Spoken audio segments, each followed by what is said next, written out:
L'enseigne Carrefour se mobilise pour l'emploi. Depuis 10 heures ce matin, les supermarchés et hypermarchés Carrefour ouvrent leurs portes. Alors si vous êtes à la recherche d'un stage, un contrat en alternance, un job d'étudiant ou encore un CDD ou CDI, vous trouverez peut-être votre bonheur. Toute la journée, l'enseigne présente les opportunités de recrutement et les perspectives de carrière en interne, mais également des programmes de formation. Avec 8000 collaborateurs dans la région, Carrefour se positionne comme un employeur majeur. À noter qu'en 2014, l'enseigne a recruté plus de 2000 jeunes de moins de 26 ans. Et en 2015, la société annonce déjà vouloir recruter 275 jeunes en alternance. Idil Gunaï s'est rendu dans le Carrefour Market de la Madeleine et a rencontré la responsable des ressources humaines. On écoute.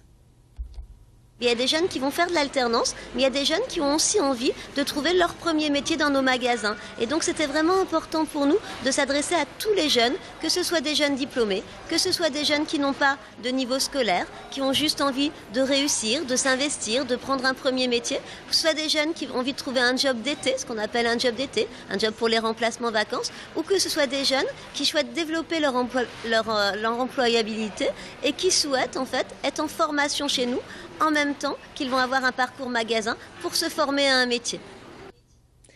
Notre journaliste Idil Gunaï a également rencontré un des jeunes qui s'est rendu ce matin dans le Carrefour de la Madeleine. Nous avons voulu connaître ses motivations. On l'écoute. C'est le contact avec les gens, la mise en rayon. Et après, c'est d'être en équipe en fait. Et moi, j'aime bien ça en fait. C'est pas un peu difficile les métiers de la grande distribution ? Pour moi, non. Je vois pas la difficulté. Enfin, moi, je suis très, très actif, très motivé, donc je vais m'en sortir. Donc, moi, ça me fait pas peur, quoi. Se lever très tôt pour mettre en place le rayon poisson, ça vous fait pas peur ? Non, pas du tout.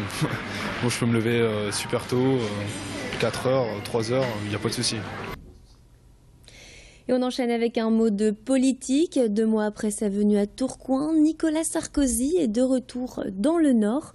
Le président de l'UMP est à Halluin aujourd'hui pour soutenir les candidats de son parti, Gustave Dassonville, maire d'Halluin, et Marie Tonner, maire de Neuville-en-Ferrain, tous les deux candidats UMP du canton de Tourcoing 1. Le maire d'Halluin, Gustave Dassonville, est arrivé en tête au premier tour des départementales, mais avec une légère avance, une cinquantaine de voix de plus que le FN.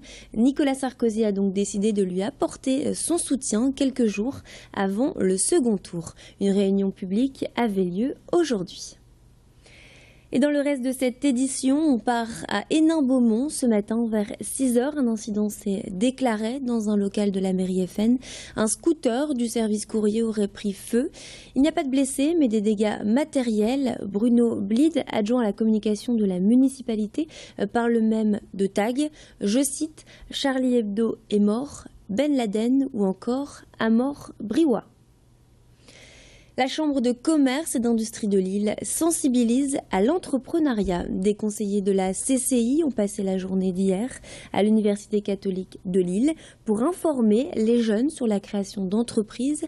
Le but étant de démystifier l'entrepreneuriat et d'expliquer les différentes étapes d'une idée à sa réalisation. La Chambre de commerce et d'industrie de Lille organise régulièrement ce type d'opération. À noter que le Nord-Pas-de-Calais a enregistré environ 25 000 créations d'entreprises en 2014, soit une hausse de 3%. Idil Gunaï s'est rendu hier à l'Université catholique de Lille où elle a rencontré des jeunes motivés par la création d'entreprises. On écoute.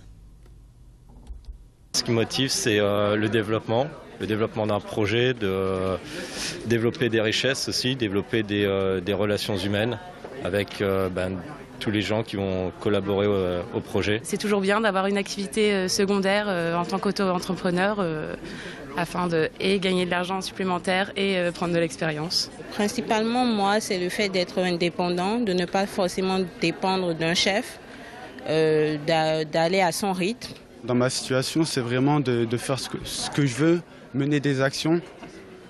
Alors qu'en entreprise, on a un peu un manque de liberté. Et moi, c'est vraiment l'esprit d'initiative, l'intrapreneuriat, lancer des actions, des initiatives. C'est vraiment ça qui m'intéresse.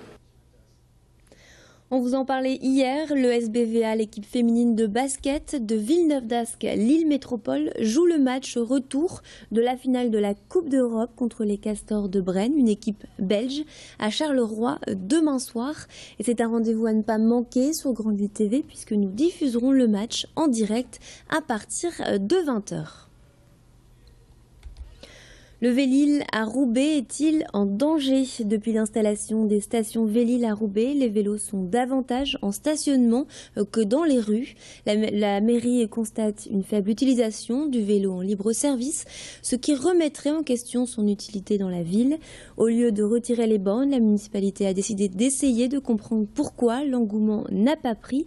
Un questionnaire est actuellement en ligne sur le site de la mairie de Roubaix pour recueillir les avis. Vous avez donc jusqu'à la fin mars pour faire part de votre point de vue sur le Vélil dans la ville de Roubaix. Et c'est la fin de cette édition. Merci de nous avoir suivis. Tout de suite, la météo et l'infotrafic. Restez avec nous.